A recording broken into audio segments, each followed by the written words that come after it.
Happy almost 4th of July, everybody. This is Prusa Designs. This is going to be a different kind of video today, as I have something new that has popped up on my door that is going to be pretty awesome to make new things with. Just doing a quick show of the shop right now because it's going to have to change here in about the next 10 hours. As you can tell, I have a lot of Prusa machines. Well, they're all Prusa machines. I got the Prusa Mini Plus over here. I've got a Prusa Mini Plus. I've actually got a Prusa Mini Plus over here in the corner and an MK3 that I need to repair because they decided to do something weird when we had some storms roll through, and it was kind of unexpected how they, well, one it was really weird because the words already escaping me right now, but the heater cable like snapped, and it was the weirdest thing I've ever seen before. I've never, unless it like got hung up on one of these 1080 aluminum extruded pieces. I don't know why it would have snapped like that. And on Mini, it just did something weird as well, so I got to repair both of them this weekend. And as you see right here, this is the new MK4. I got it up and going, I think Monday, possibly. This is not running the current alpha firmware 5. So I'm not running as fast as it could be, just because there are a few things that need to be worked out. Specifically this one, for some reason the filament change is not activating. So this morning I came out and had half a piece finished because the filament thing did not let it know that, hey, you should probably stop running because you're in on filament. Nope, it just kept on going. It was printing air. So probably some bugs, and I've read on the forums that that's still being worked out as far as the firmware goes. So I reverted back. Well, I reverted back and it still did it. So I'm not sure if it's just something specific with my filament detection or something I just need to look into. Haven't fixed it yet, but very happy. Again, this video is going to be about opening a new Prusa present to me. Something I've been waiting on for about maybe a year and a half now. I don't know, man. I feel like it's been a long ass time. So let's continue back up here where the actual machine is, because I did not have the room to put this thing together up here. That's not to say that I need to find room for it, because I bought this specifically to hold it, but I don't think it's big enough. But I really wanted to wait till I had the machine in hand to make sure that this couldn't fit on here. So this is where it's supposed to go. We'll find out here in a little bit. Be right back. So, this is it. And in case you haven't met me yet, hi, I'm Greg from Prusa Designs. And to help me unload this wonderful piece of package right here is my beautiful wife, Shauna. Coming around. Say hi to my much better half.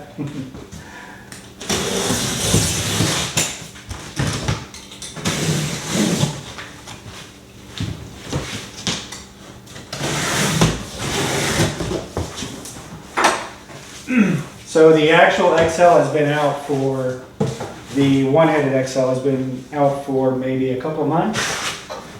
And this is the first batch of 2 Extruder XLs that have been released. I think the 5-head Extruder is going to be released in maybe a couple more months, maybe. So we get to see what all is in here. More filament. And I'm going to try to not say as much because I know how much you hate that. I'm counting. So this specific one came with more Galaxy Black. Sweet, so that's a second one that I've got, because I also got Galaxy Black with my MK4 that was just delivered here, what, maybe 4 days ago? We go. By the way, this thing is extremely heavy, and that's why I have to have her help to be able to put this up on the kitchen cabinet just so I can get a better assembly video of it. I said that again, didn't I? See, it's just going to happen. Instruction booklet for 3D printing handbook. I never actually looked at those, so I don't know what all is in those. I should probably look at those more often. I just assume I know what I'm doing. This is, I do it again. It says XL LCD, so I didn't realize it would come separate. So I guess that's one of the things we're going to put together. Don't throw away, parts inside.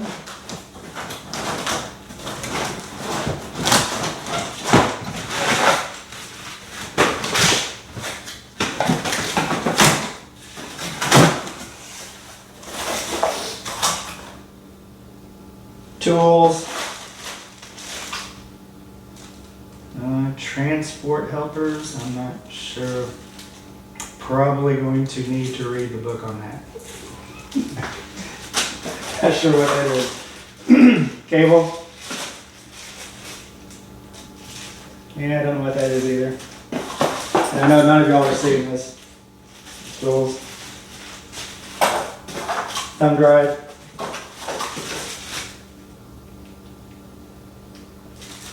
Yeah, I'm not sure. I'll have to look into that. Some miscellaneous bolts. Okay. Oh. Gosh. Those are huge. That's a lot of Haribo's. That is impressive, and they are very large.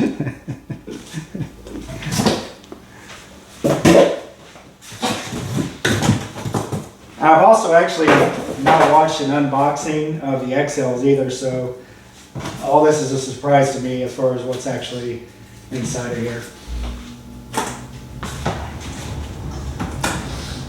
Let's see. Probably more parts. Actually, this could be the extruder assembly. And I would be correct. So that is the first extruder assembly. And here's the second.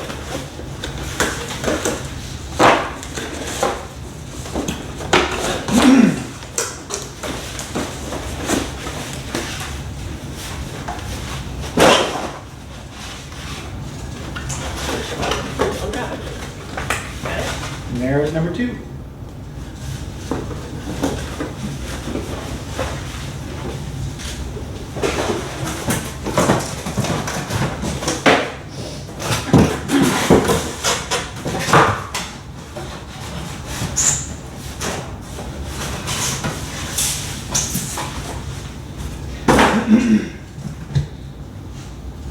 Yeah, I think that's about mostly 3. Mostly.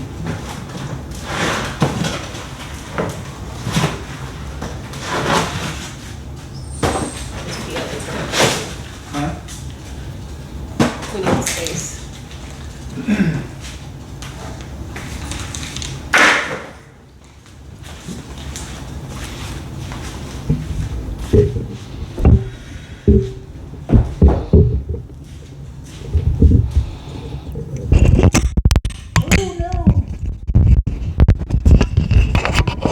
Nope.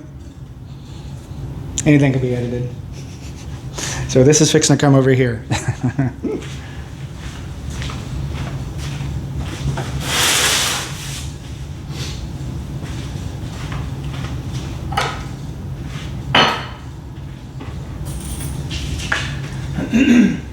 So I can come further over.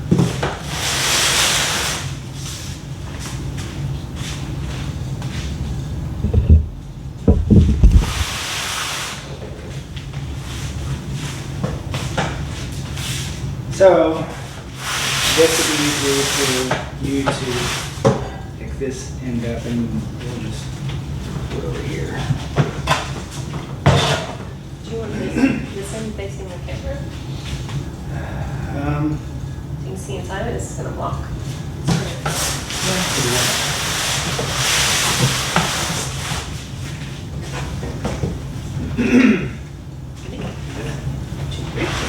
Oh, it's not bad.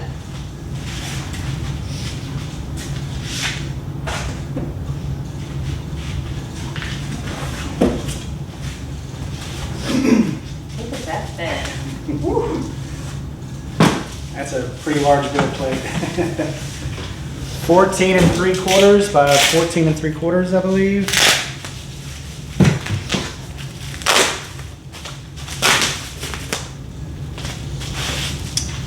Satin sheet. Actually, I think this would be the textured sheet, and I think it came with a satin sheet.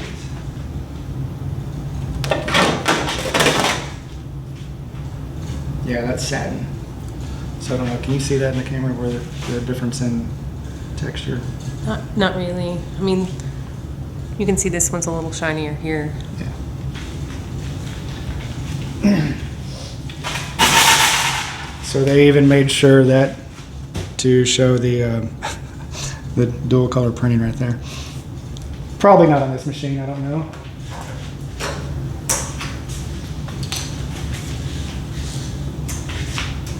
Okay, let's do a quick showing of the machine. I'm plugging the mic. Well, actually, I don't have to. Oh, say thank you to my lovely wife. You're done now. Thank you. I got all I needed.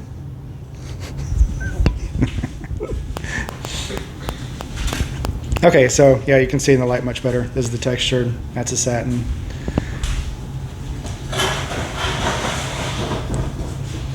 And these are all the separate heating matrices, I guess. So each one's going to be heated individually. So if you're printing a smaller piece, like 1 inch by 1 inch, it's only going to be heating this specific spot right here, which is pretty cool, versus having to heat up the whole thing.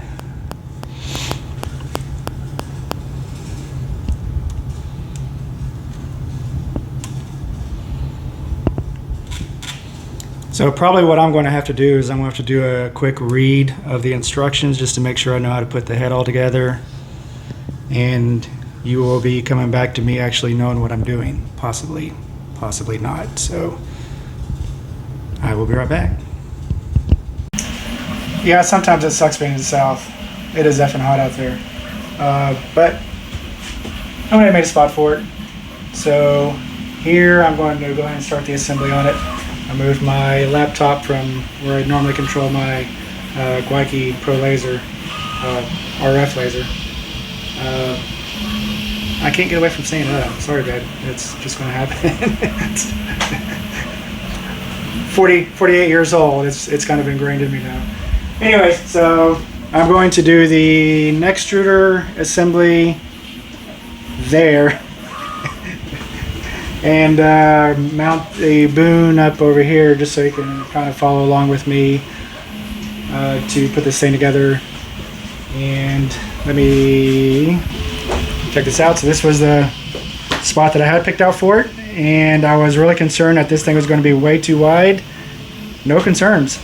This is a 24-inch workbench. I'm probably going to back it off the back wall a little bit because I'm sure the bone assembly is probably going to get in the way a little bit. That can all be determined here a little bit when I get these things put together. But this is the stuff that it comes with. Let me back this out just a little bit. Okay.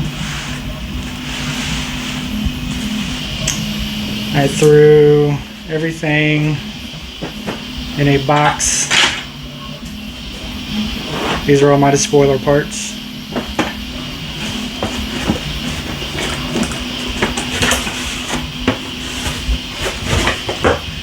So, the LCD panel, the same as the MK4 back there. Probably couldn't see it. There we go. The MK4 is done printing. and I don't have the time to put something else in there right now because I want to get this thing going. Here are some of the parts that it came with. It is the silicone band, cable, clip, stripper, calibration pin key, calibration pin. I'm not sure what this is, but it sounds like it has a lot to do with calibration. So I will be seeing that on the assembly instructions. Power cord.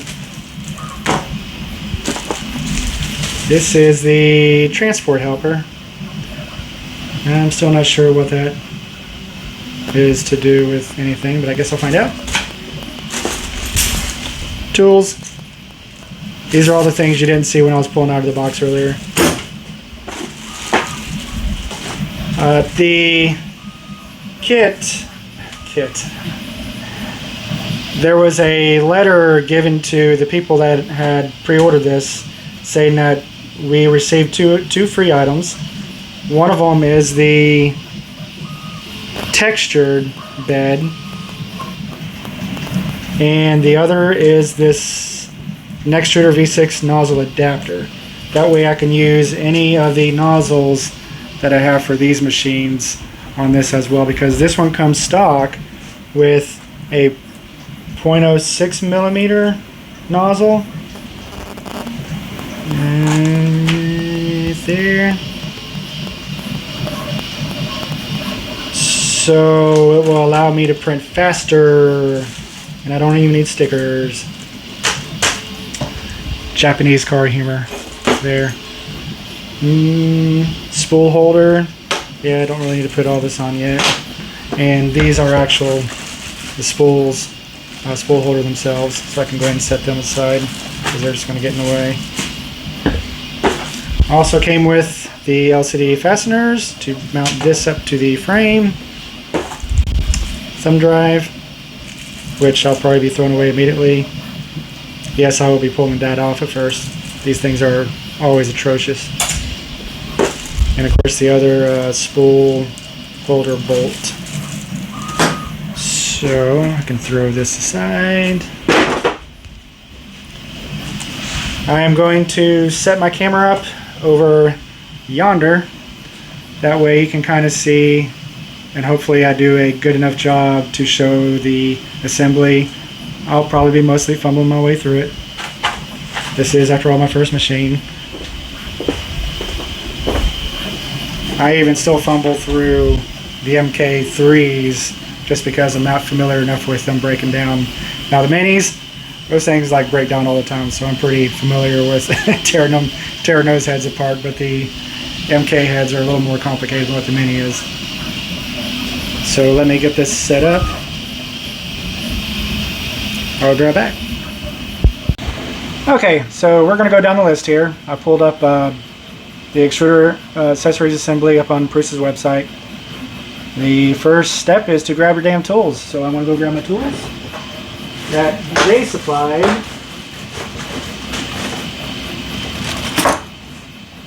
And they are asking for a 2.5 millimeter, a Torx wrench, which they supplied, and I'm probably going to have to figure out which.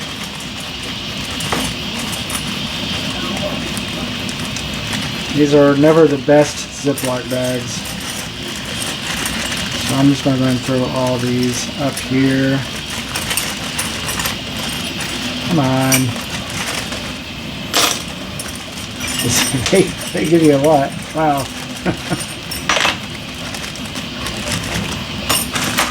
I'm just going to throw you away. You're a crappy Ziploc bag. Okay. Looks like a guitar pick. Guess we'll find out what that does. And we'll then pull these out. I'm going to need a bag for them. Okay. We're going to set these over here. Oh my goodness. I've got too much stuff in here. Okay.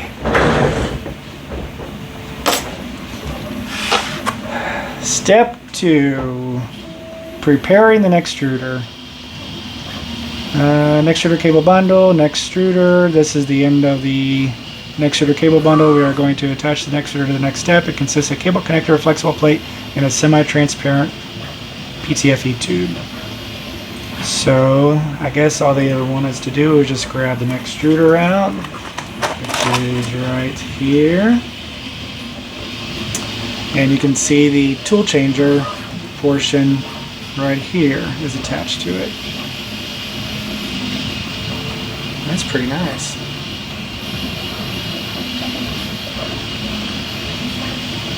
Okay. Then we have bits and bobs and pieces, nozzle seal assembly. Set that aside. We've got the Extruder sock. I'm not sure if I've already gone through some of this or not. And then we have, and this thing is now empty, so we're going to toss that over there. So here's the PTFE assembly. And I guess that goes to, what is it, the buddy board, or I don't know, my vernacular is pretty terrible when it comes to these new toys. So, here's the two main pieces that they're asking for. Step 3, using the T10 screwdriver, loosen the Mark II screws on the inside of the Extruder. So here's the Torx wrench. Here's the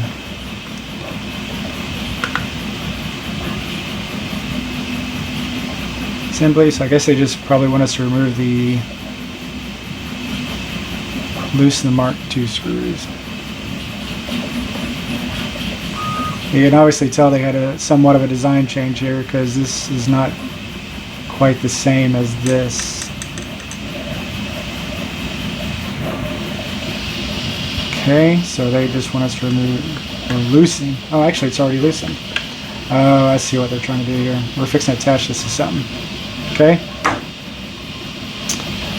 Hook up the keyhole openings and the flexible plate of the cable bundle onto the screw heads. The cable bundle.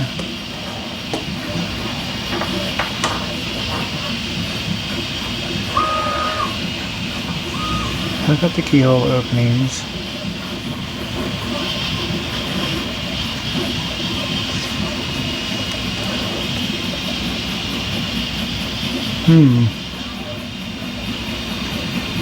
I kind of have nothing that looks like that.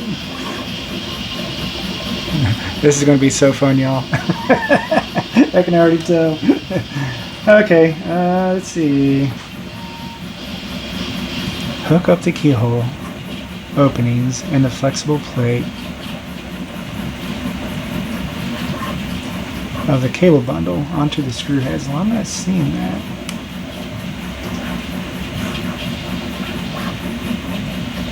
What am I missing here? I want to pause this 1 second so I can not have you guys wait on me. So give me just a second. I'm so dumb. So on the very end here, you got some keyholes on the opposite end of the Bowden setup. You have little keyholes here that this will go on to here. I'm going to remove these because these are getting in the way, so give me just a second. Okay. I always felt like I was fixing to knock those things over and into the cracker somewhere. Okay.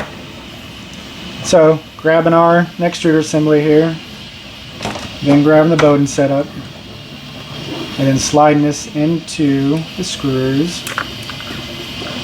Like, oh, I really need to loosen that up. Okay. So we need to back out a lot further. I thought it was kind of weird because they were already loose, but I wasn't sure what was going in there. Okay. And pull up. And I assume we're going to be fastening them to it.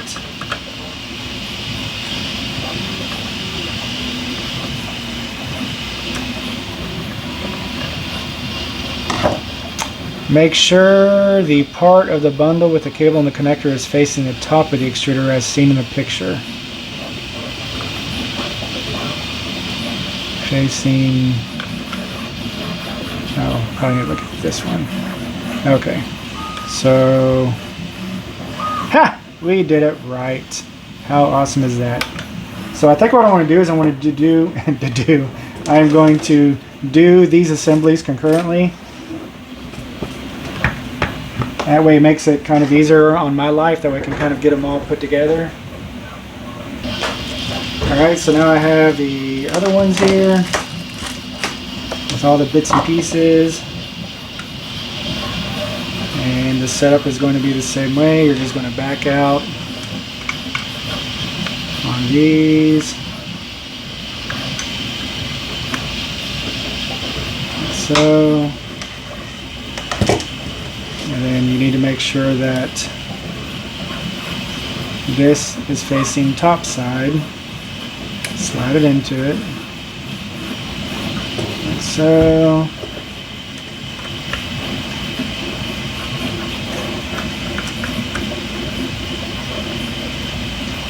Alright.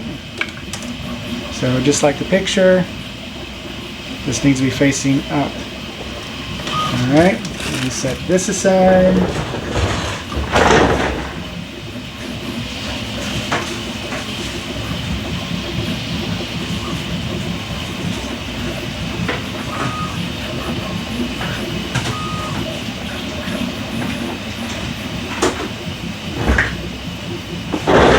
Alright. Using a T10 screwdriver, tighten Mark II screws on the inside of the extruder. Done did it. The cable bundle must be installed exactly the same way as in the picture, with the cable on top of the semi-transparent PTFE tube on the bottom. And that's how we currently have it. The tube is on the bottom, probably to go right into that. We will figure that out here in a second. So, step 4, an extruder cable bundle assembly. We just did that.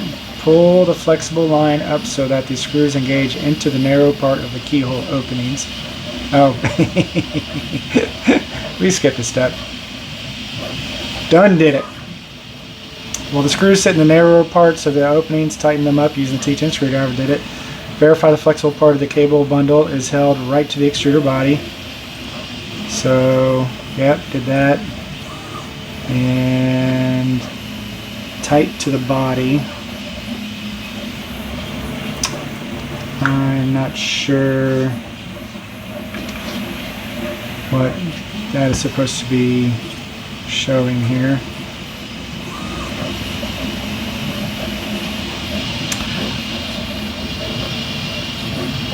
Oh, I got this thing set up on the wrong Wi-Fi. Okay, so tight to the body. No, I guess mine really doesn't have any place to go. There's really nowhere else this thing could go, actually, so. Okay. Close that picture. Next step, step 5, next extruder cable bundle assembly. Attach the cable connector into the top of the next extruder.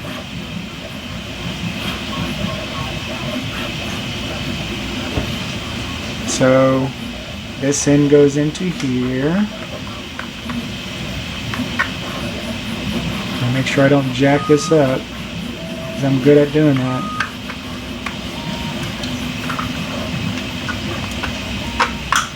Alright. Snappy, snappy fit. Insert the semi-transparent PTFE tube into the fitting on the extruder. Push it all the way in. All the way in, just like that. Probably going to have you pull up on it just to make sure it's seated. Alright. That's step 5. And we got all that. Probably a good idea to keep pushing that in and pull up on the blue thing as well, just to make sure that it's really locked in. Alright, so that's that. Let me get the other one over here.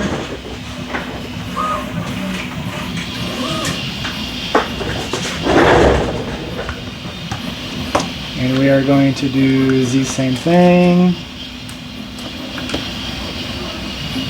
The cable is much longer on this one.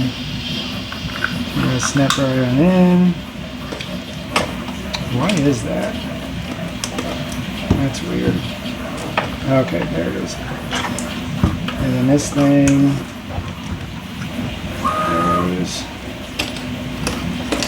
goes into there.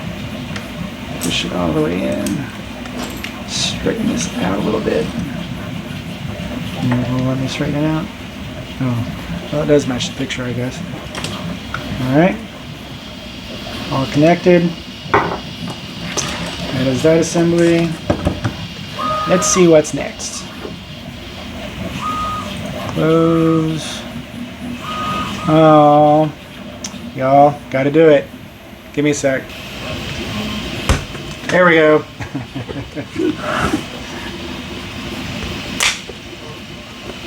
This is, after all, the most important part of the whole endeavor. I did not pay for a printer.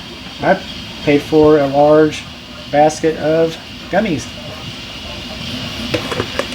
This poor guy. He's seen some shit. Look at that scared face. Man, I'm sorry, dude. Back in you go. You'll be the last one to be eaten.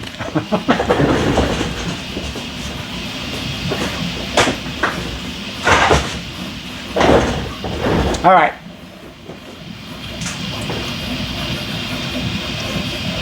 Preparing the printer. Let me finish eating this gummy real quick. Okay, so after reading this, I probably need to go ahead and move this whole setup over here because we are fixing to mount these things up.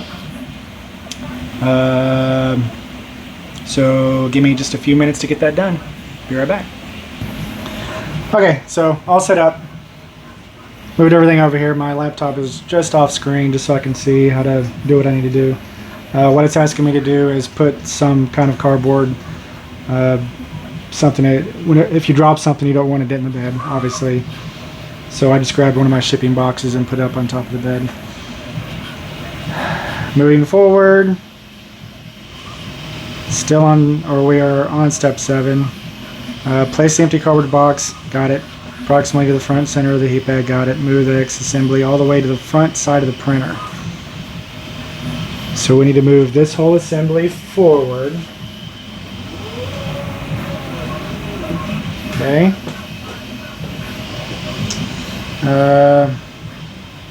Move the X assembly all the way to the front side of the printer. Move the X carriage approximately to the center of the axes.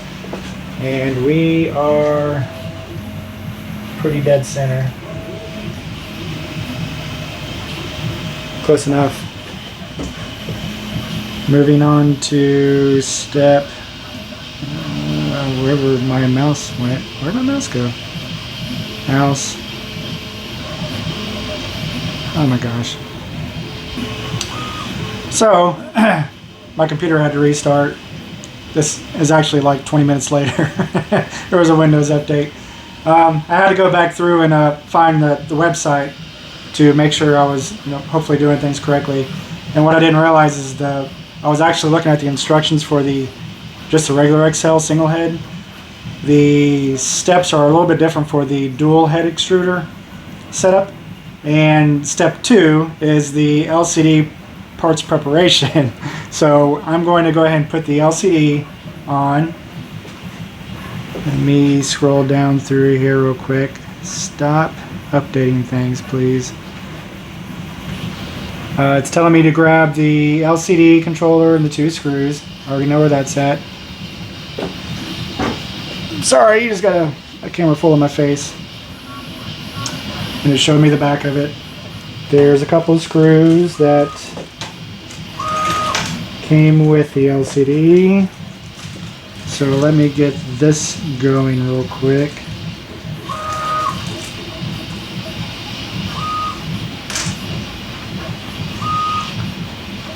Move this down. I changed the position of the printer because I knew I was going to do a few more things.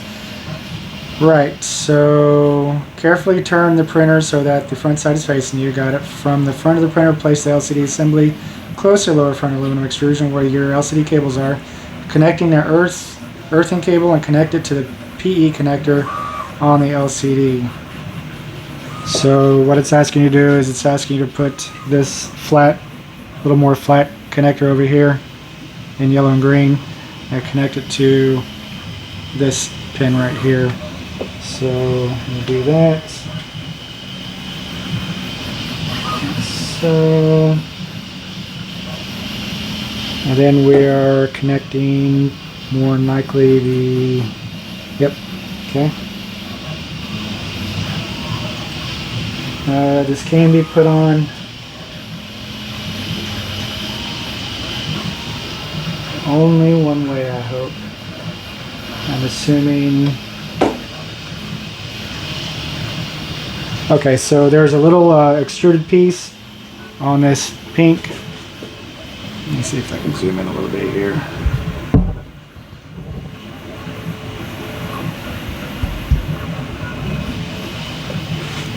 So on this ribbon connector, you've got a little nipple on the very top of it that's sticking out further than the other side. This is going to go to the top of the LCD screen. So we're going to connect this in.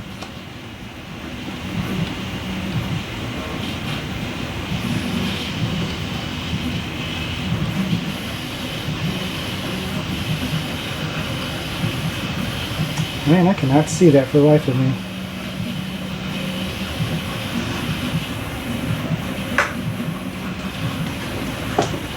And they do not give you a lot of room to work with either. Okay, so there's a wall there.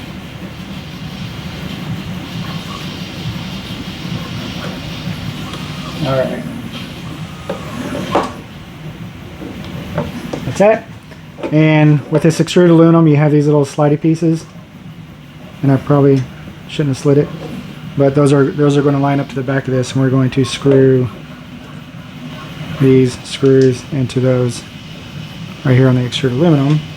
So align the LCD assembly with the nuts and the front aluminum extrusion. Insert the Tighten the M3 16 screw from the left side of the LCD. Insert the Tighten from the right side of the LCD. So, sorry, I'm looking at my laptop while I'm looking at this. You guys are totally not seeing what I'm seeing. Okay, so let me find whoop. That is not the right one. Let's see. Nope. Nope. They got a lot of Torx wrenches in here. Okay, there we go.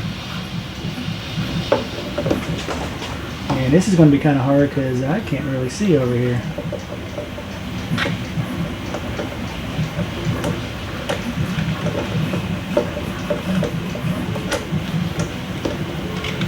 At all.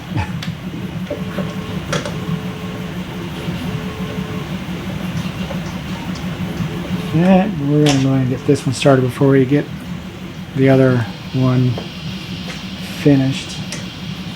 Just so that we know that we're lined up on both of these.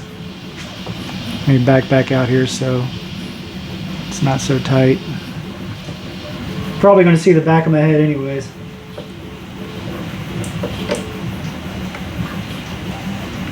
You can always fast forward through this part. I know how YouTube works, if you haven't already gone to the end anyways. Because I got an idea on a few things that I want to print up with a 2-color setup. So I don't know if I want to do it this video or do it with a separate video. But I want to go through the processes of painting a part to print in separate colors because, well, one, I've never done it, so I'm sure there's a lot of you out there that let go of my ego. Yeah. Come on, man. Yeah. There we go. I forgot what I was saying now. Show the process of painting a STL file to be able to be printed in dual colors. I like to go over that too, just kind of do an all-encompassing video on how I'm setting this thing up to do something that I personally make, not something that I find off of Thingiverse. Because I have a lot of stuff that I have a lot of uses for this dual color setup. Okay, so LCD's on. Cool. Move tools out of the way. Maybe back out one more time. Go down to the next step. Extruder assembly. Yeah, I probably should have done that first. So it looks like it's mostly the same. Yep. Okay. Got all that. Okay, docking, dock preparing. Got it. That's definitely something that we need. So I'm going to pull just one of these up here.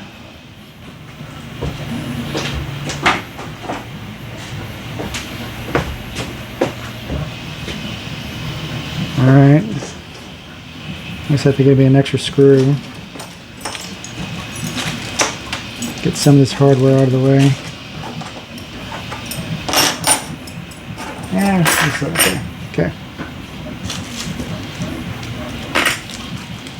That's what it's for anyways, right?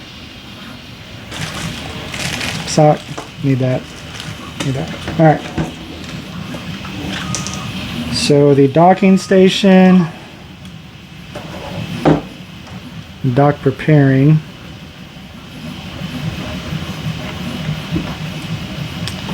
It's showing me a picture of this piece in this position.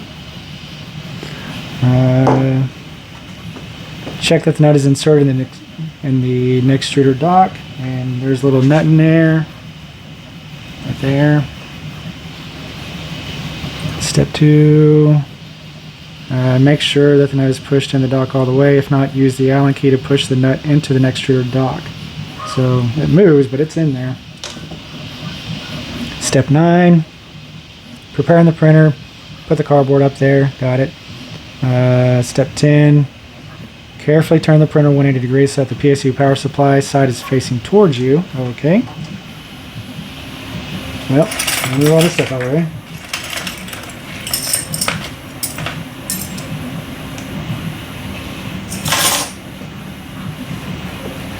Apparently having a 2-foot by 8-foot workbench is just not enough. I need more room. Okay. So, let me turn this thing around.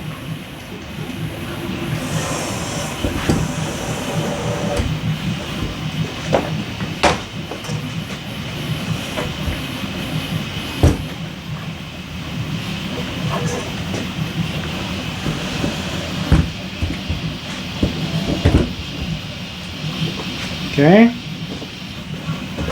and let me back out in just a second and reset. Okay, so we're going to disconnect here real quick. Mic may sound different there for a few minutes. So what it's asking me to do is there's a kind of like a little metal sleeve in the side of the aluminum extrusion. This is a fixed bolt. We're not supposed to be messing with this right now. But the first 2, as you can tell, there's a location for 5. 1, 2, 3, 4, 5. This is for the 5-tool head setup. But we've only got the 2, so the 2 that we're going to be utilizing are going to be the 2 over here. So what it's asking us to do is don't mess with that screw for 1. This one right here, don't touch it. So we'll be placing the extruder onto the box on the bottom and then locating the bone tube over the top. So we're going to do that real quick.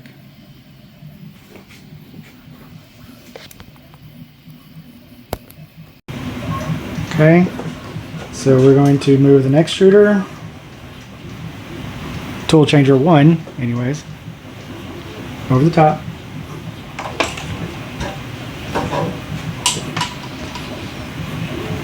Now we're going to go to the next step, because we're not actually fastening anything here, we're just kind of moving things.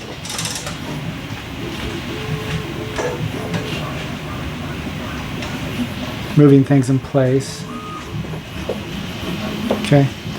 I got to keep on looking back and forth to the camera to make sure you guys can see what I'm doing here.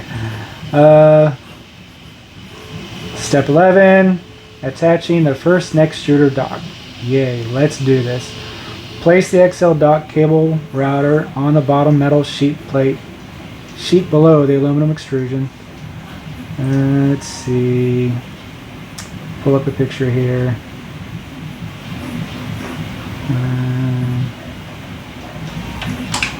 Just tell me this is where it's going to be going over here. And then there's a protruding screw from the XL dock cable router. Attach a screw to the first screw hole on the long metal profile through the hole in the rear metal sheet. Check if the cable holder is lined up with the hole.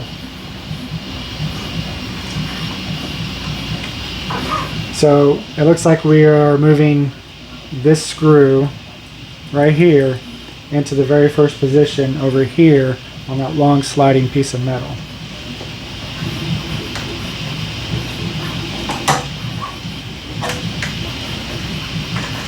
So this is probably going to get fed down into here, and then that is going to be going right here. Okay. Next step. Oh, they even give you a little hole to do this too. Okay, so the next step is to zoom in so you guys can see what I'm doing here and raise this up.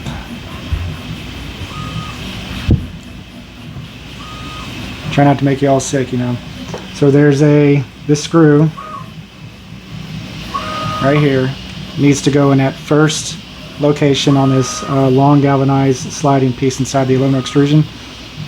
We're going to put our set screw or our hex wrench into this hole and fasten this to that first spot.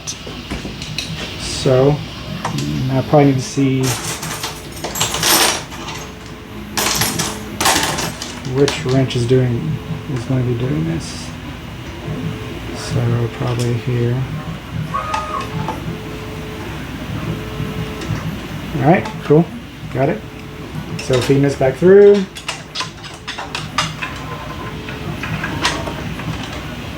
This is the first position.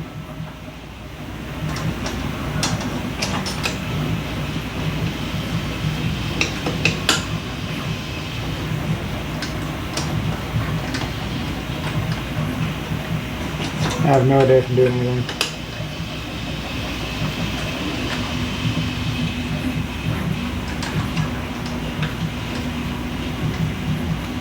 There we go. Okay. So pushing the 2.5mm Allen key all the way through the hole in the rear metal sheet until you reach the middle screw in the XL dock router. Got it. Tighten it up. Got it. Okay. So we're going to pull this out.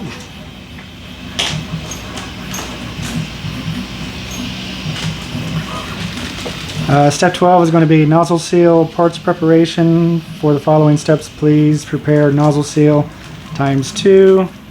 That is these pieces right here. Nozzle seal assembly.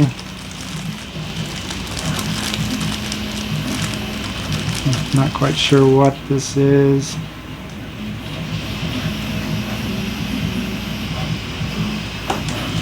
And then you got a couple of little springs here.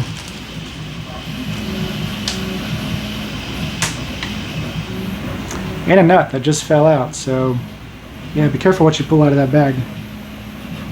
There's a little nut. Okay. So step 12 is just telling you that you need to pull those things out of that package. Step 13. The springs need to go onto the screw, just like that.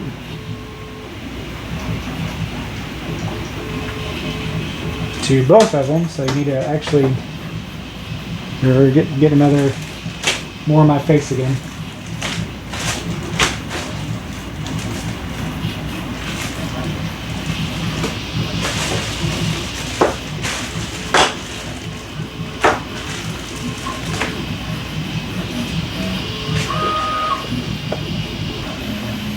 Well, I have some bad news. They were short on a piece for me. There is this little, where'd it go? Yeah, so this nozzle seal assembly where it says spring 2 pieces spare, M3 nuts 2 pieces spare. Got the springs.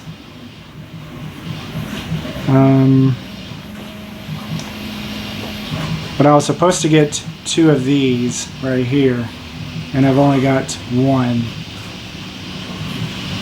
So they doubled up on everything else in the bag, but they just didn't send me the extra piece for this, for the two head setup.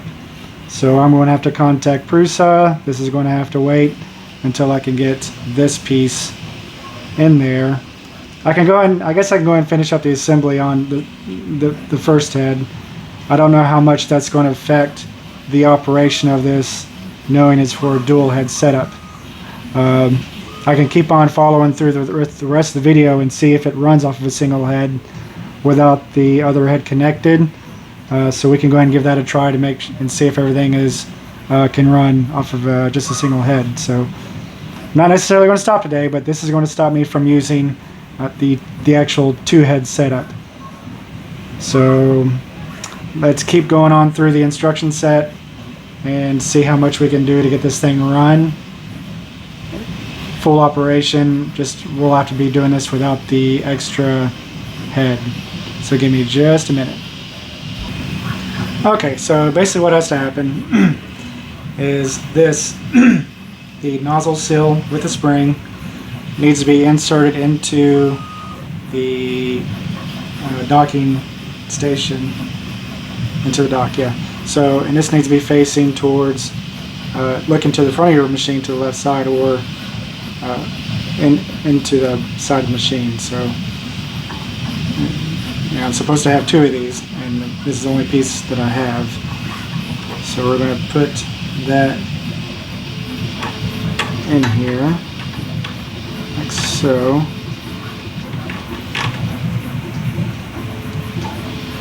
And we're supposed to screw this all the way in.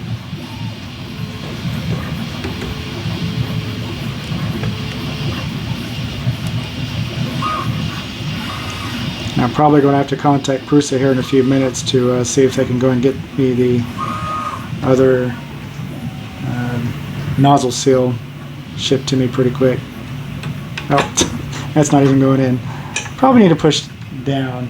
Using 2.5mm to tighten the screw so that the head of the screw is 1mm above the dock. Okay, so I got to get that down there. Okay, harder. Got it.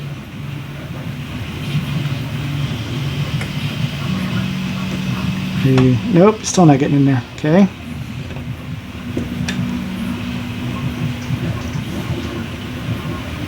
Oh, I get you. So this is where that nut was earlier that you're supposed to make sure is all the way in. That's probably why it isn't getting a hold of it. There is a reason why they have those steps. And I don't know if I can... I want to get my flashlight here real quick. Okay, so I had to get in there and push that nut all the way back into there, so now it's capturing, letting me be able to screw it in.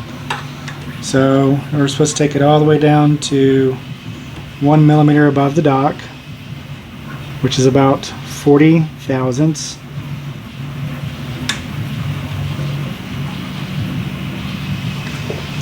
And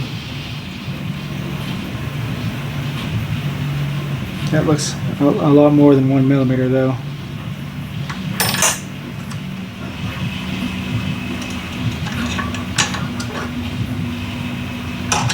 That's like all the way down.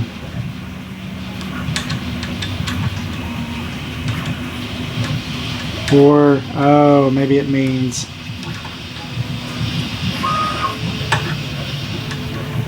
I need to look at the picture real quick. Okay, it wants the base of the cap screw roughly 1mm above the docking station, not the top of the cap screw. So let's see where I'm at here. I mean, even then it's kind of hard to tell where 1mm is at.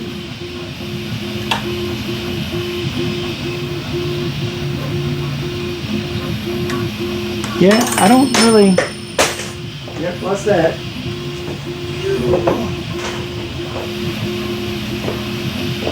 I'm not sure what they're really asking for there. I don't know what needs to be 1mm because the whole...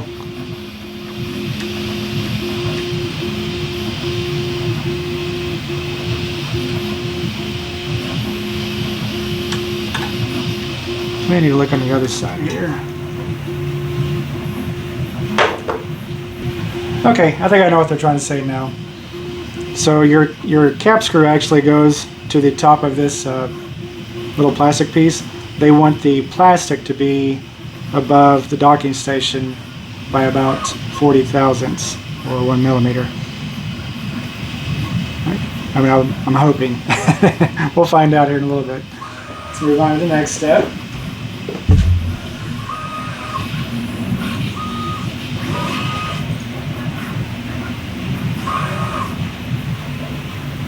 It's telling me the first dock is ready.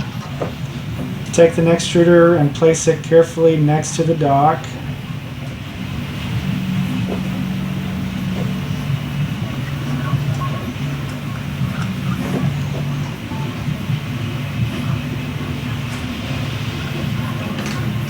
Okay, so I guess that's going on in here. Place the two metal inserts through the white holes in the dock. The magnets will help you dock the extruder.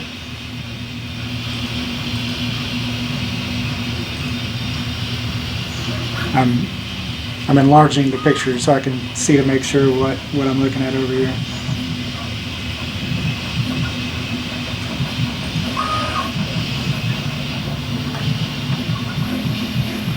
Okay. So I guess that goes over here.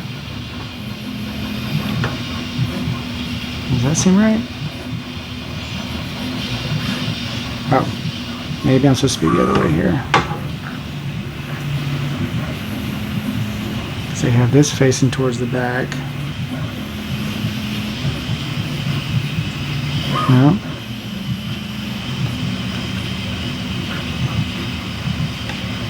Yep. Okay, sorry. I had to contemplate life's existence there for a few minutes to see why this looked so weird when it was going in.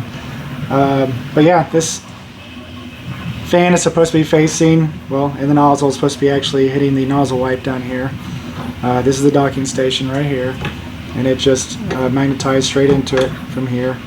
So that's how it fits. What was weirding me out was the look of this. I didn't think it'd be so far forward because I was wondering if I did something wrong.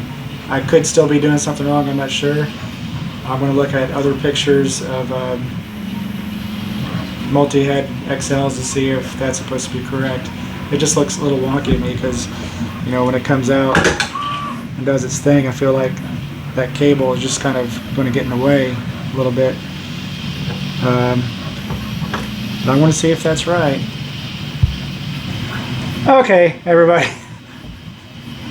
This is actually like 20 minutes for me. Let me back this out real quick. So it took me a few minutes to fumble around with it. This cable got twisted up, and that's the reason why it was bending so far forward. Just make sure that whenever you put this all together, kind of do a mock assembly, and go ahead and put this extruder onto the docking station, just so you can make sure that your cables are back, you know, facing all the way up to the top, and that there's no kinks or twists in it. I'm sure some of you with Prusa XLs probably already know this, but when you start getting into the 5 heads, you're going to want to make sure that all this stuff is, you know, pretty like it's supposed to look. This thing was all twisted up, so I finally got all that looking like it's supposed to look. Now whenever you pull this off the docking station, the cable actually looks like what it's supposed to look like. So everything's all peachy now. Man, I was like over there looking at videos and trying to figure out why does mine look so weird. It's just because it was all twisted up. So just whenever you start putting your assemblies together, just make sure that this whole setup is connected to the docking station, and just just to make sure that it's all. Let me back out of this just real quick, like it's supposed to look. Nice little teardrop shape, because you don't want any kinks up in this. Okay, got that over with. Now I can go ahead and move on to the next step. Okay, so probably the last step to make sure that this is all where it's supposed to be located at. The nozzle itself, it's supposed to be lightly touching this little nozzle wipe. Lightly touching it. I guess that's just to make sure that it wipes it. It looks like I need to try to see it here. I'm a little bit far away from it, so I'm going to have to go a little more than the 40 millimeter that they're asking about. That's going to be the adjustment for that wipe. So I need to bring mine up a little bit to make sure that that nozzle actually touches that wipe spot. So I'm going to do that real quick, and then I will be right back. Okay, so I made my adjustment.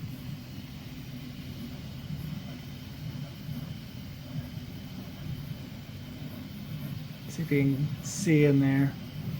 So the easiest method I found to do that would be just to, you can actually, without being a ball end hex wrench, you can sit there and use that ball end to just eyeball, make sure that you can make that adjustment to bring this piece up to touch the nozzle wipe.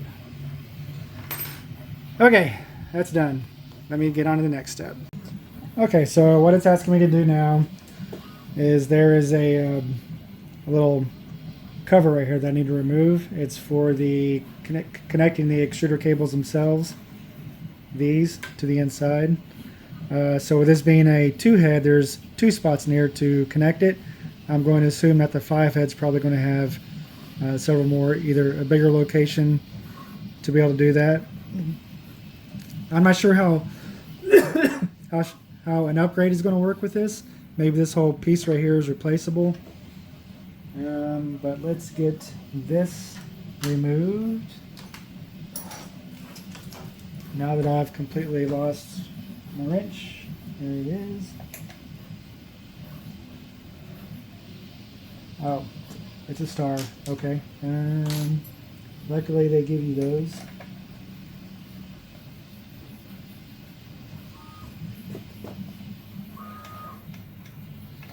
So you don't have to back these all the way out because it's an eyelet screw. So we just need to pull it forward and out.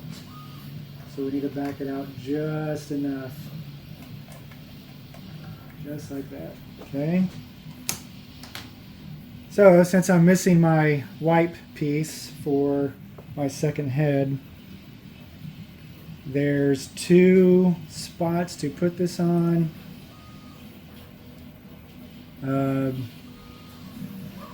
Loosen 2 screws on the cover slightly. No need to remove this completely. Push the cover to the right and remove it from the printer. Connect the second extruder cable to the lower slot labeled dwarf 2. Connect the first extruder cable to this upper slot labeled dwarf 1. So we're going to put this onto the first cable. And we need to see which way we need to go here. It's not immediately apparent. It looks like it goes in like that. Okay. And then when I get my wipe for the second head will plug into the second slot. Right there. So when you're done with this, which I am, since unfortunately I cannot connect my first head to it right now, huge sad face, because I know some of all you would love to see the second head moving, because that's pretty much the whole point of this video. But I have yet to contact them yet. I'll probably hear in a little bit before I post up this video to at least show the first head going, you know. Okay, next step. We're going to go down the row here. We are on step 20, guiding the extruder PTFE tube. Okay, there is a side filament sensor on the side of the printer. Insert the first extruder PTFE tube all the way into the upper hole in the part. And I think that's over here, so let's rotate this.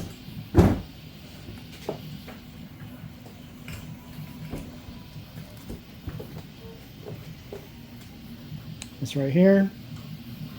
So this will need to go into the top slot.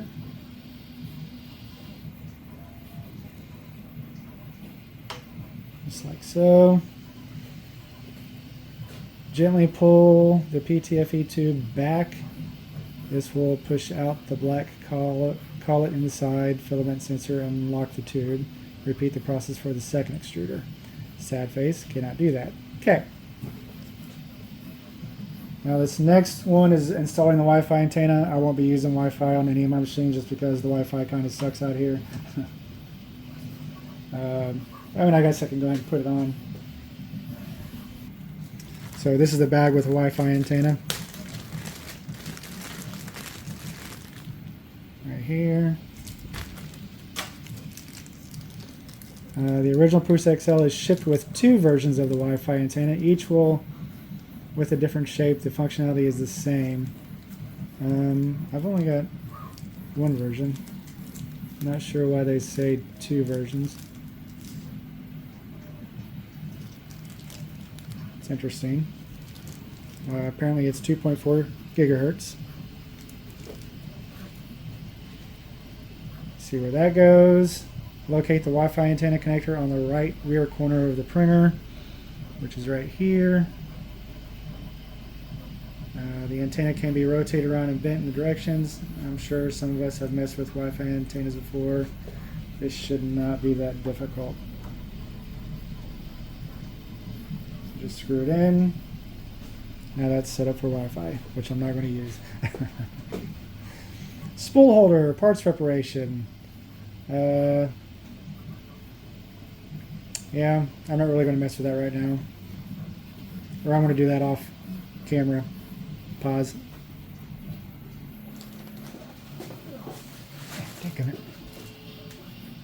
Well, good news everybody. I am a dumbass. I found the extra piece.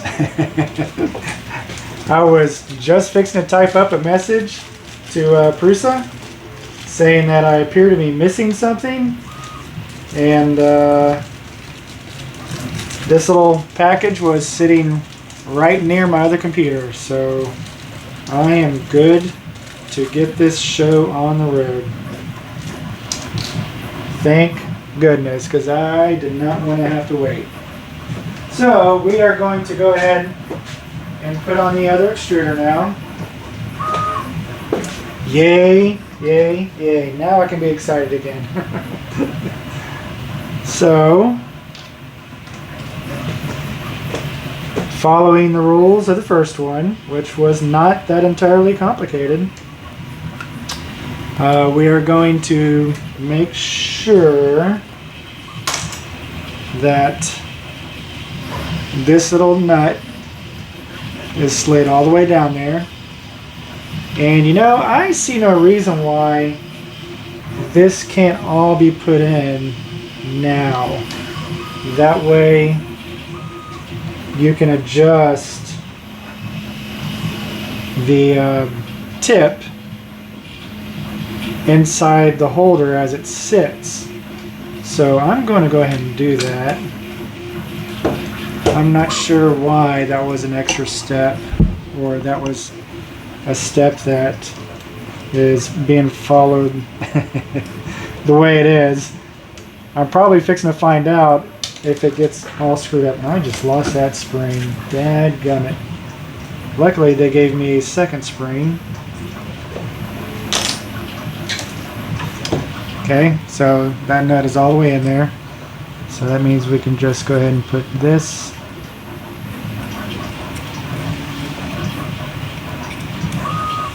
Preferably the... Why is that one... Is this thing opposite?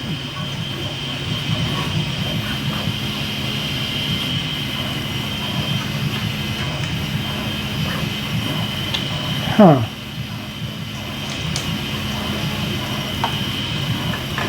Well, let me see here.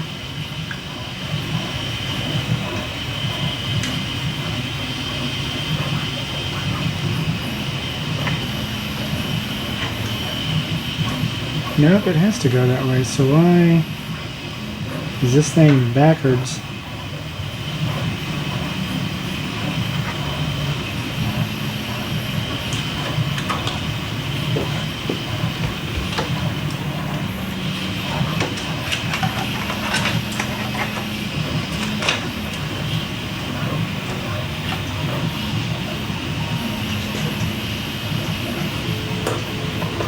It's going to end up going over here.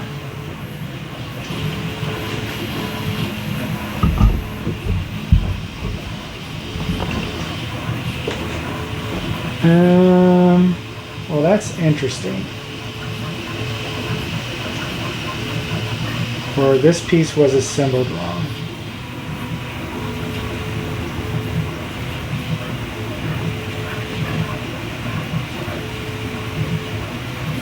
Because the way this mounts, this should be on that side.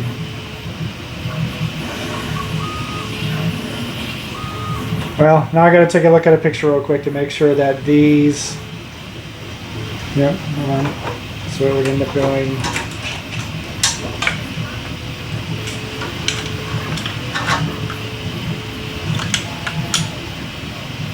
like this.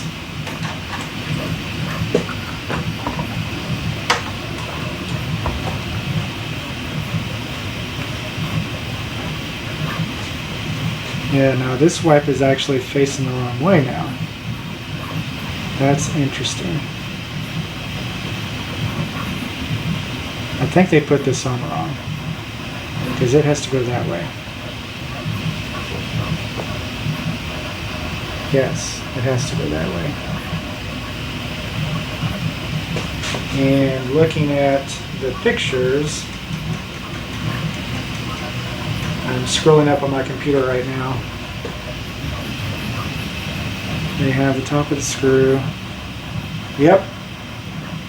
They mounted this going the wrong way, so I need to pull this thing out and have it facing the other way. Prusa, why are you trying to confuse me, man? Not cool. So we are going to... Oh, that's a star. I'm going to pull this out.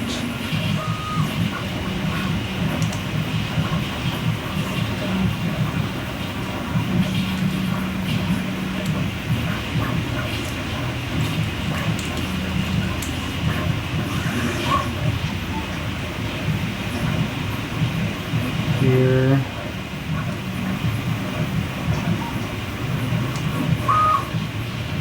And flip it that way, so we are now facing the correct direction.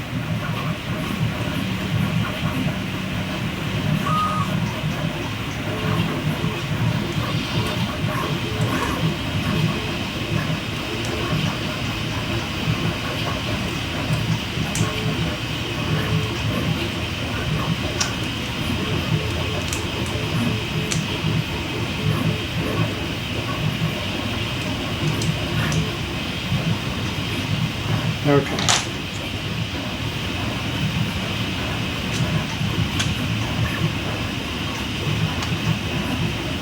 Alright, so that's the way it's supposed to go in the head. Much better. So now I'm going to pull this thing out. And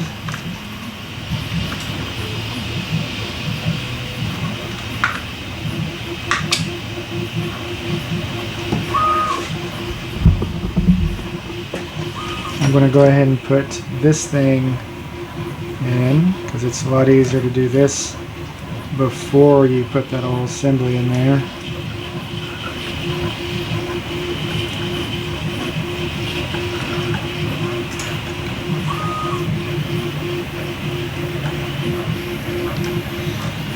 pause this real quick.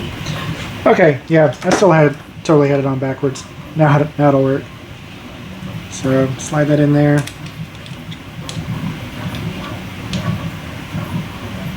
Slide it in there. Come on. Slide. There we go.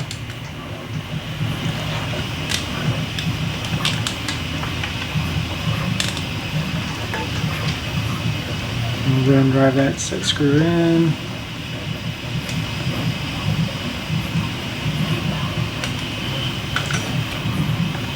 Actually, trying to make sure that nut is not all the way over. So let's try this again. Push that nut in. There we go.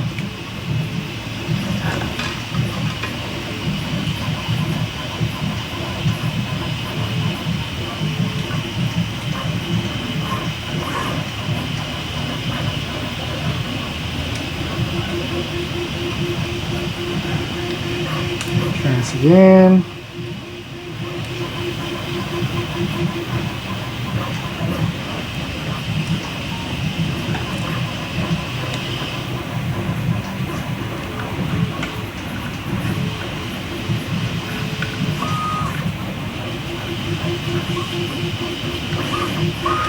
Okay, it's in there.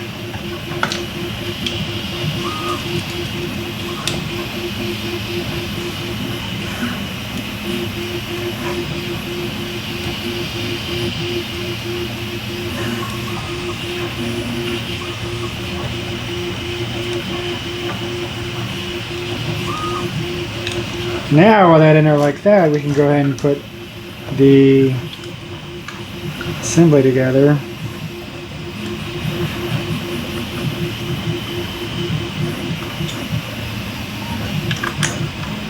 That. Now we can just a lot more easily see if this tip is actually touching the wipe tower.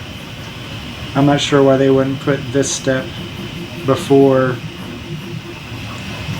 I guess I just don't understand the reason why they didn't put this step before putting this inside the machine itself. It's just a lot easier to be able to see that. So when it detaches, this is going to be going this way. Alright, and there it just wipes, so that'll be a lot easier. Okay, now we can mount this thing up.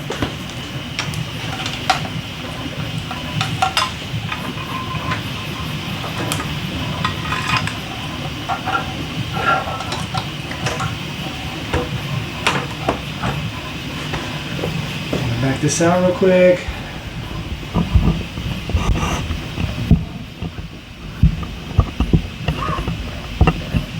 Alright, so with this being the second extruder, we're going to find out a hole that we are supposed to put this other one in.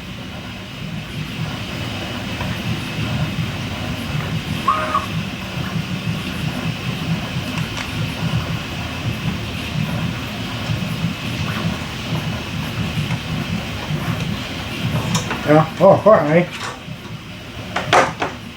Oh, there's a screw. We need to make sure we have the right one here.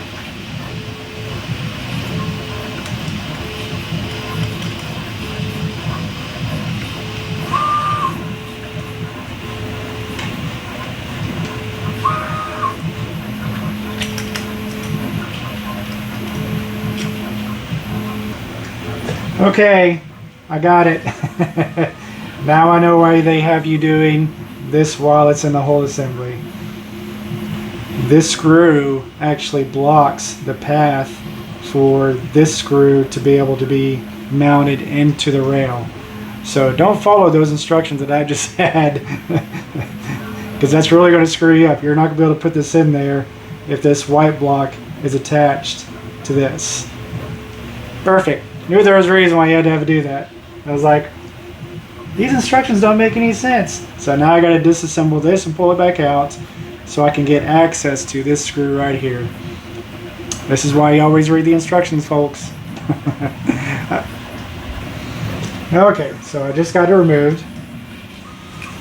Now I need to put this thing back in here. and do it the way that the instructions actually tell me to do it.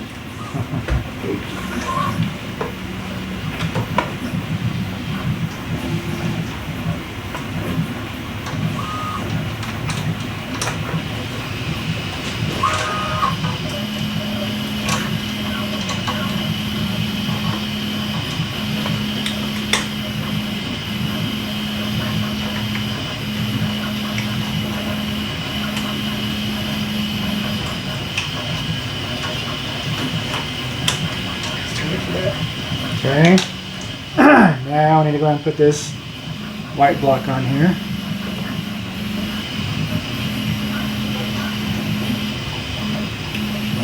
Like the instructions tell you to do it.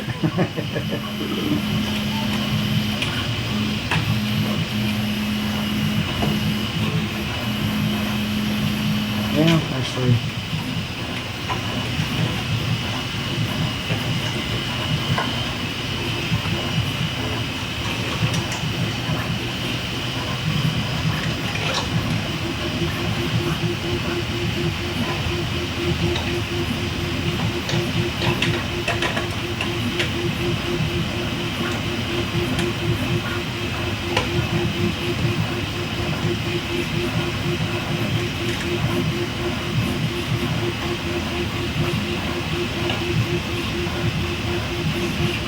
And if you have a problem with this bolt going in, you just got to make sure that you drive this nut that's in the assembly back over, because the second it goes over, this screw is not going in there.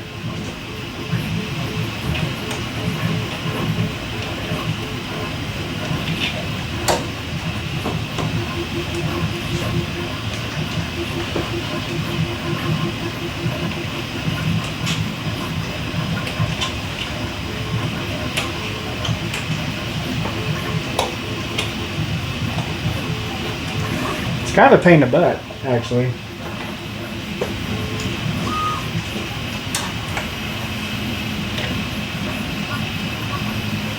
Alright. Just make sure you push that nut all the way forward.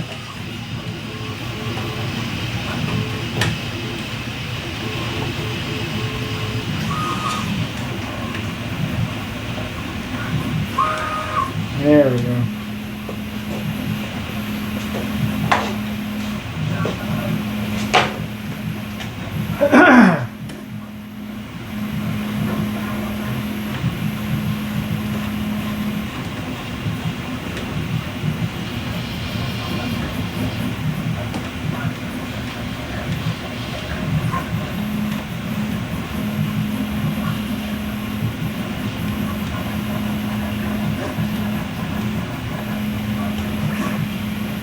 Okay, now I can bring this in.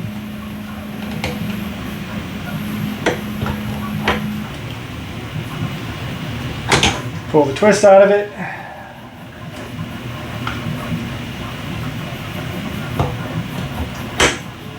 Just like that. There we go. Now we need to pull this cover down here back off and insert this into the board. But this time it's going to be the bottom.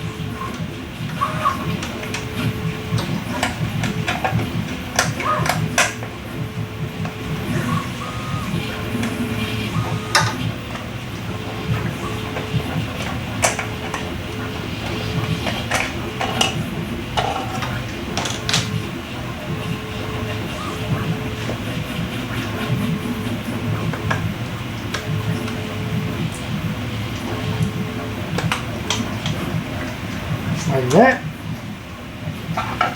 Put the cover back on.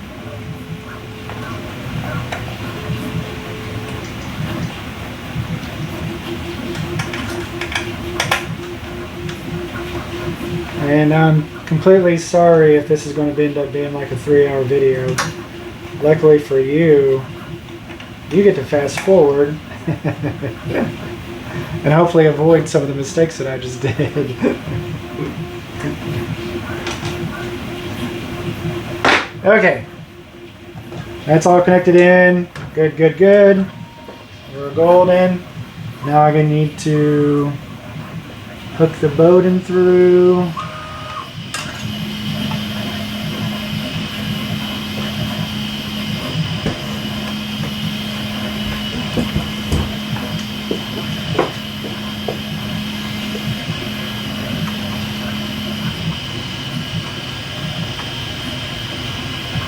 Push it in as far as you can, and then pull up on the black thing. Oop, that is the wrong one. Do not do that. There we go. Okie doke. Now we get to finally continue on. See where I'm supposed to be at right now. Okay, so installing Wi-Fi antenna. Got it. Installed the spool holders. They were pretty easy. I did that off camera. Scrolling down, almost done. Congratulations, your original Prusa XL is ready to fire up.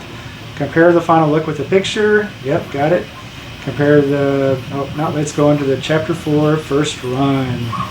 Here we go, guys. We are fixing to fire this thing up. All right.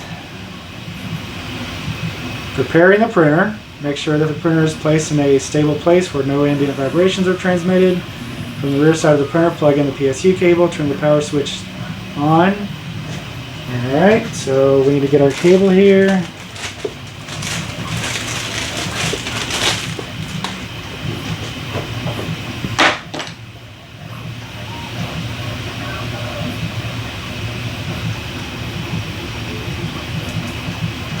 Okay.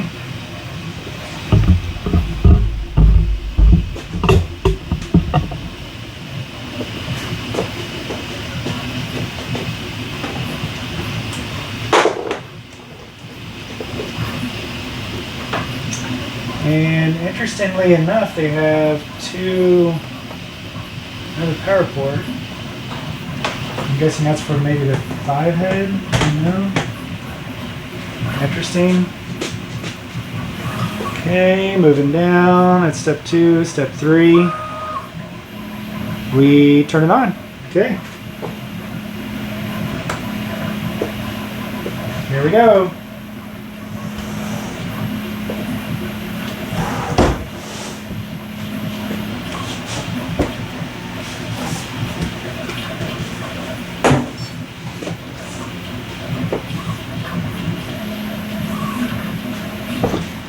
Bring this thing down here, or just zoom in. Zoom in some more. Okay, so we're fixing to do, I'm going to rotate this thing so we can see a little bit better. I'm not quite sure when this calibration tool is going to come in handy, so I'm sure we'll be using that shortly. Okay, yeah, this is not a light machine, by the way. Now I'm just going to disconnect this.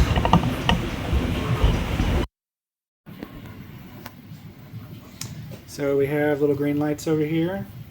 I'm probably going to guess that's probably good. Okay, so after the printer starts up, the screen prompts for the printer test and setup wizard. Okay, so here we go.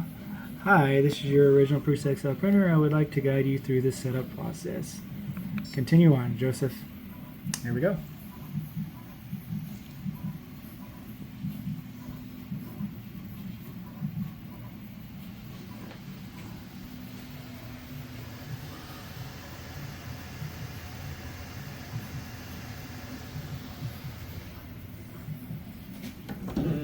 Oh. We're moving. Things are happening. Things are happening. Hopefully it all does not go to shit in a handbasket.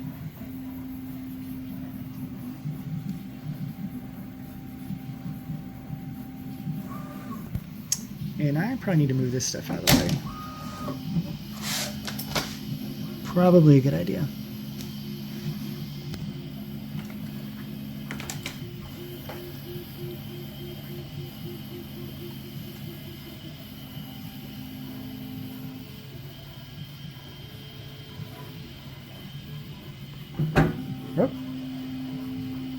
Z-axis calibration.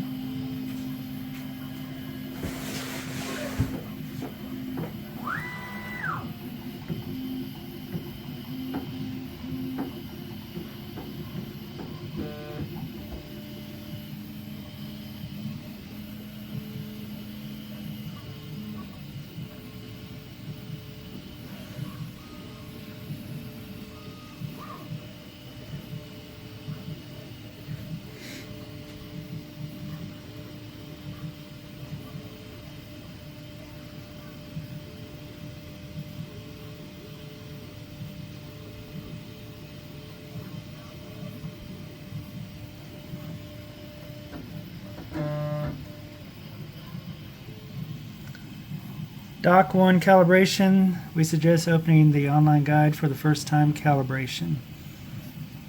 Okay. And I assume that's what's fixing to happen here.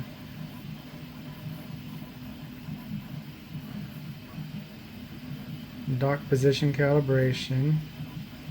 There's my guitar pick that I was wondering what's going to be used for. Okay, and then we've got,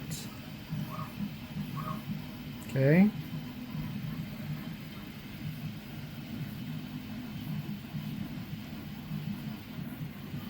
Dock 1 calibration. Calibration dock is illuminated at the bottom and front side is flashing with white color. Loosen and remove the dock pins approximately 2 minutes. Using mini wrench, unscrew both dock pins on dock 1.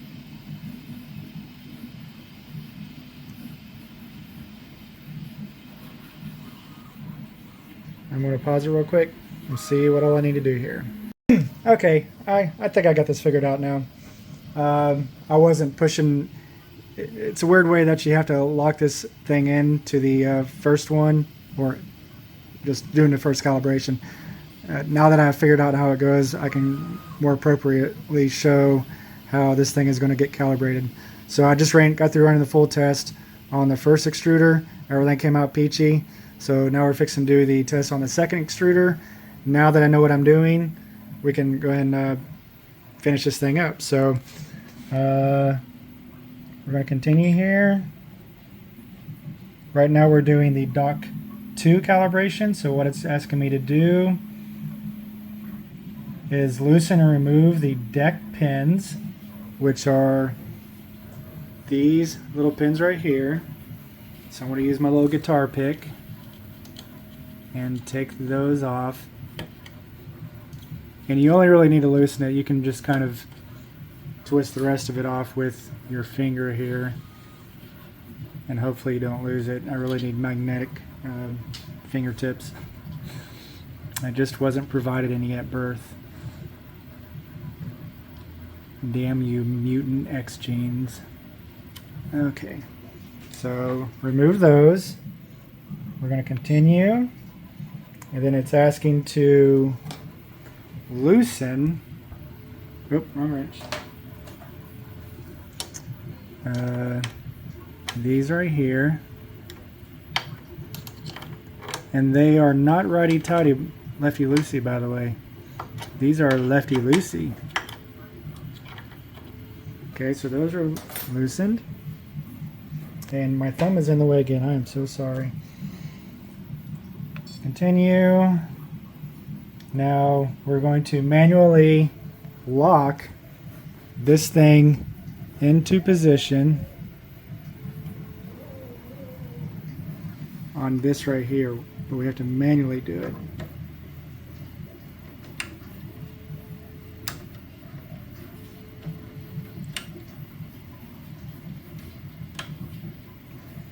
So make sure you don't forget that step, that you actually have to manually put that in there. So align the tool changing mechanism with the tool and lock it in by sliding both metal bars to the right. Okay. Tighten the top dock screw at the right side of the printer. Be careful, and next step, the printer will be moving. Tighten the right tighten dock. So this right here, we're going to go ahead and tighten back up.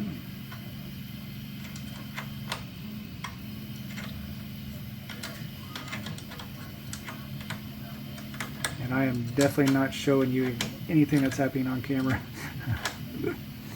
Hey, this is my first time, guys. Bear with me. And I totally did not do this one, so I hope it doesn't mess it up. Or at least mess it up too bad. Okay.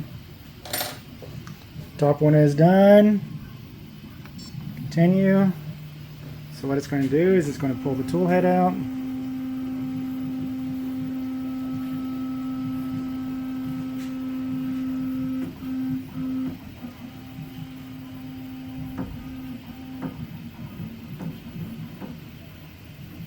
All right. And then it's going to be asking me to tighten the very bottom one now.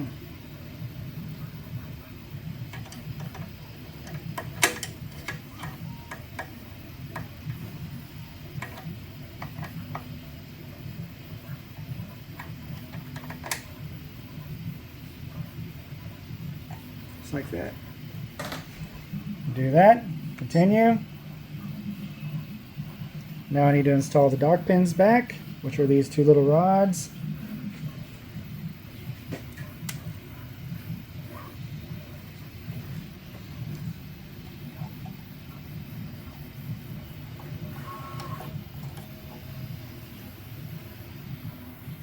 Hard to see because my phone's in the way.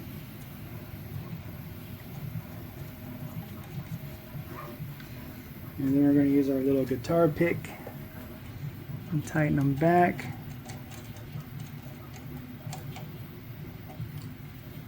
Alright.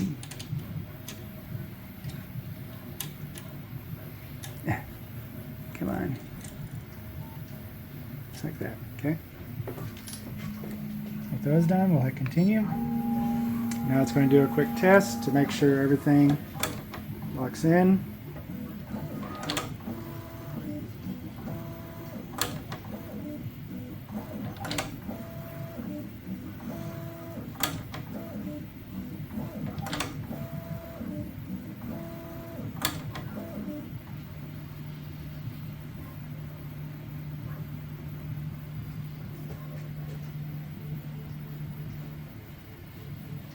Dock successfully calibrated. Hell yeah. Continue.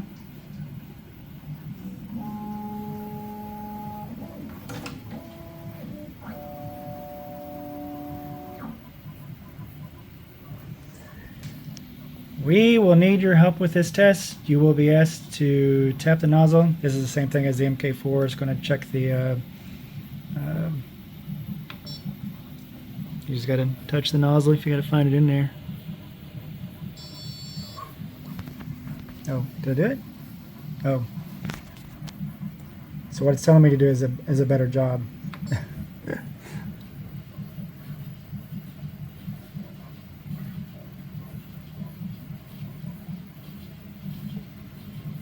Well, come on, man.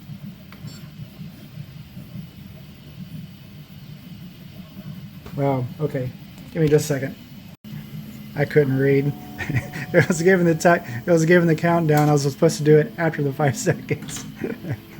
Okay, we're gonna try this again.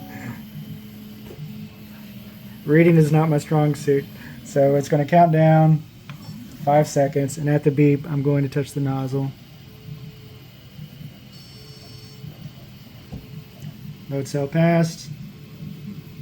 We Gucci.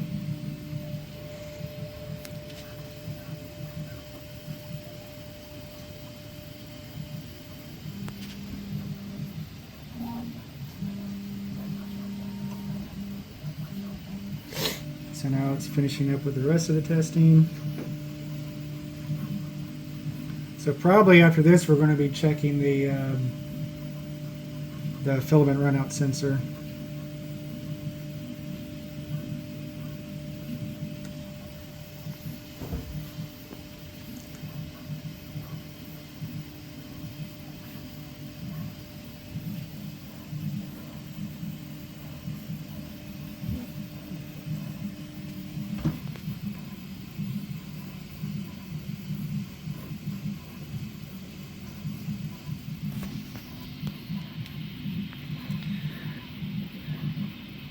Nozzle heater check.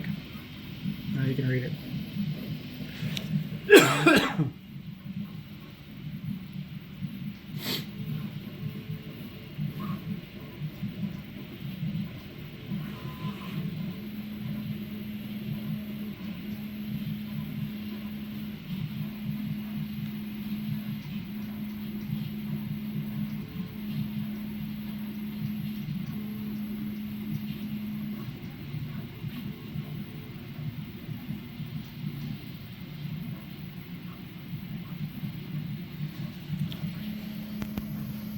And I probably need to get some filament ready.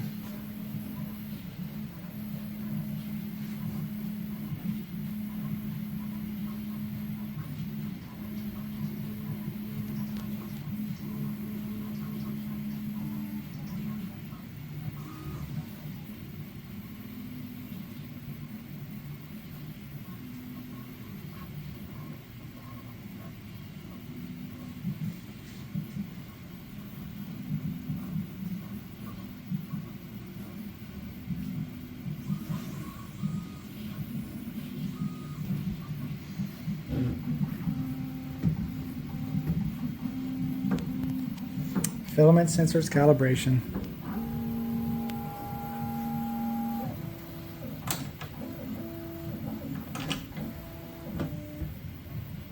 All right, here we go. We'll pause it real quick and I'm gonna get some filament. Okay, so filament sensor calibration, please make sure there is no filament in the tool and side filament sensors.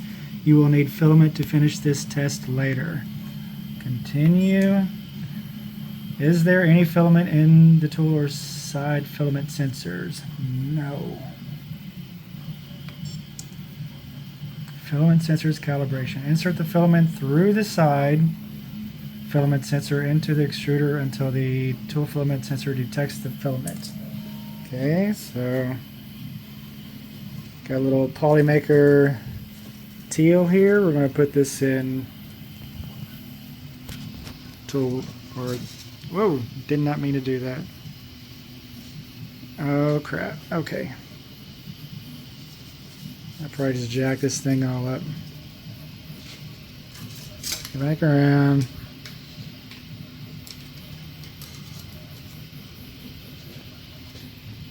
So I guess the first sensor is on this piece.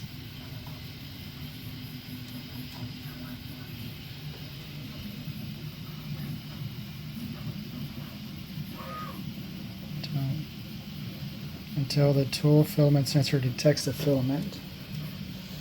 So I guess this is going all the way in. All the way in. Holy crap. That is...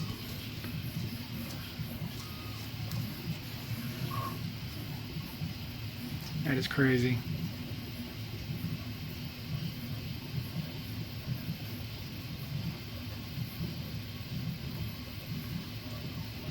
Yeah. There we go.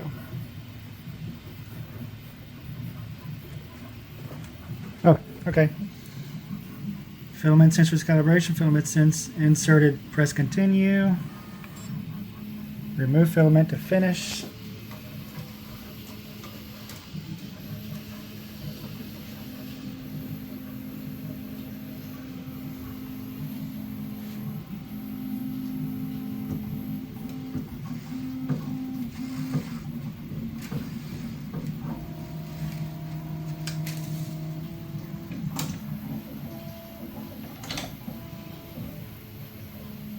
Okay, now we're checking the next one. Please make sure there is no filament. Continue. Is there any filament in the tool side filament sensors? No. Insert the filament like we just did. And I probably just screwed this all up again. I do not want to cross feed this. Tie it up in knots.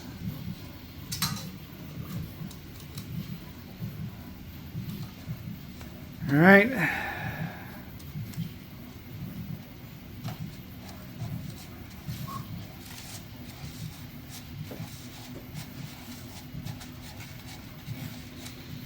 She'll be coming around the mountain when she comes. She'll be coming around the mountain when she comes. Whoop. That wasn't supposed to happen. You are supposed to grab a hold of that a lot better.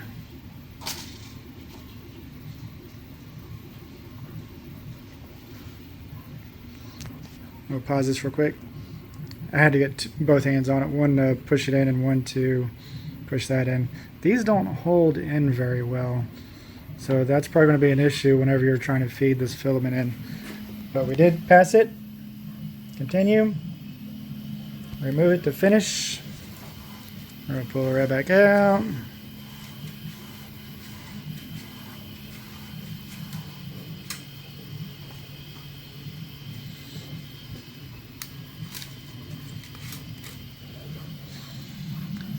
We will need your help with the calibration. We'll be asked to screw in a calibration pin. Okay. The calibration should take a little over 7 minutes. Alright, nozzle have to be perfectly clean for good calibration results. Clean all nozzles, clean parking plate. Please continue when done. Press continue when done.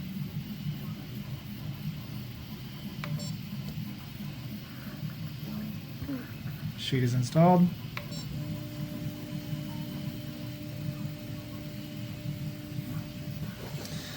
So for the calibration stuff, we were given this stuff here.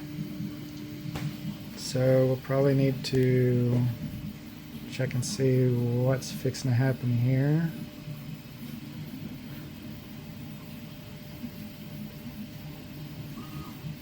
Calibration pin, parts assembly.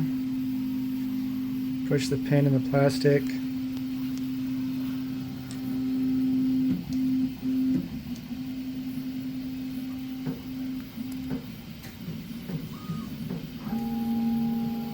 Yeah, it's doing things.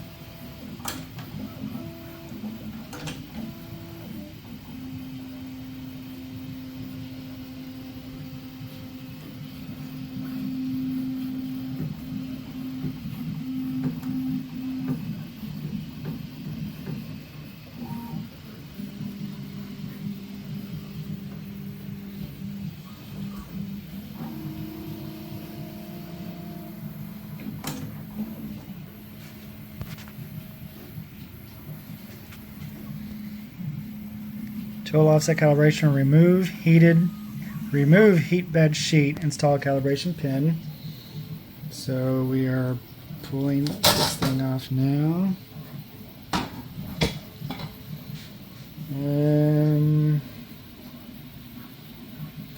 Insert the calibration pin with the plastic part, push the pin into the plastic part so it will make a small gap on top. Well done, the pin is prepared. So basically, like this. And then we will go down to this. Okay. We're that far. Follow the wizard. Follow my Wi-Fi because apparently it's not working now.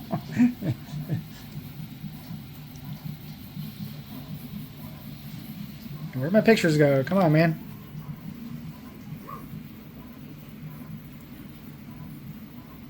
There we go.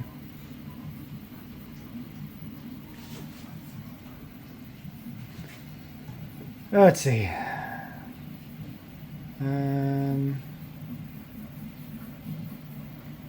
Where do I install the pin at? Put the steel sheet. Wait. Okay, yeah, I did that. Take off steel sheet from heat bed, install the calibration pin. Okay, so I guess it goes in the middle. So I got our calibration pin.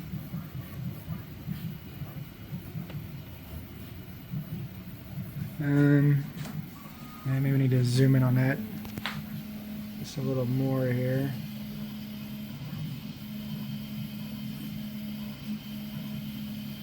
Oh, okay.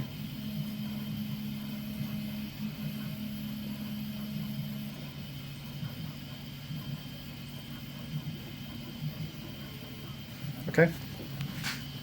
So this goes down.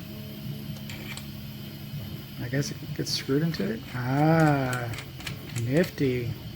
Okay. Screwed in. We're going to hit continue. Calibrating tool offset. So it's going to probe around the pin here.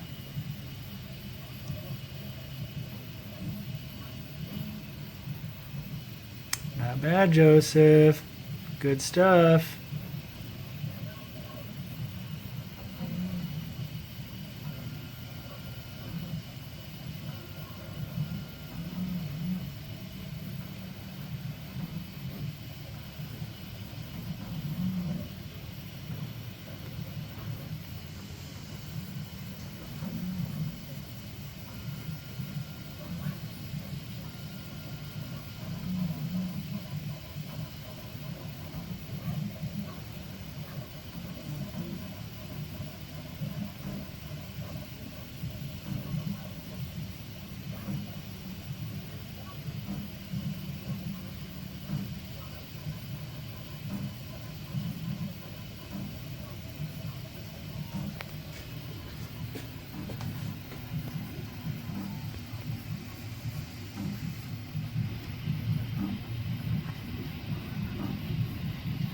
Can't really say they know it.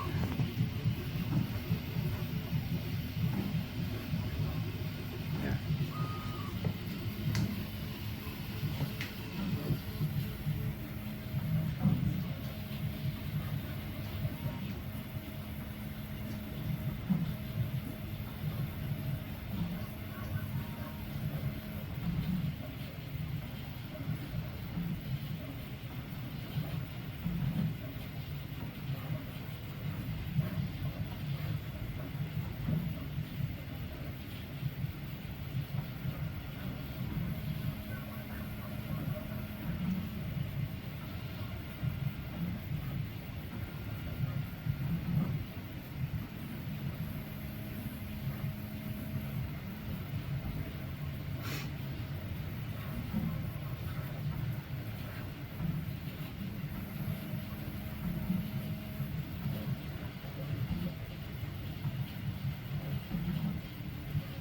Oh, good gravy. This is going to take a long time.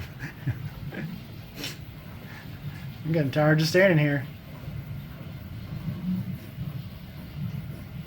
They probably weren't kidding about the 7 minutes. There we go.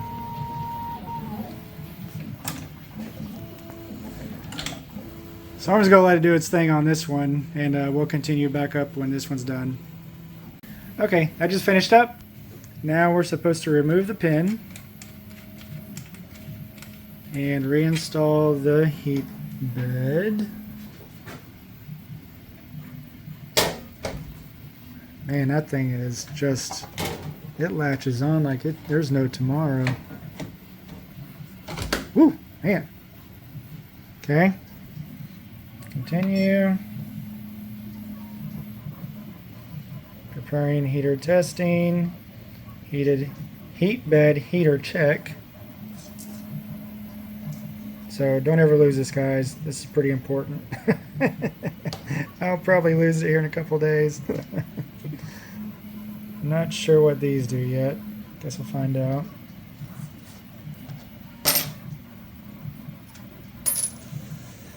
Whew, this is taking a long time. This has been like an all-day affair.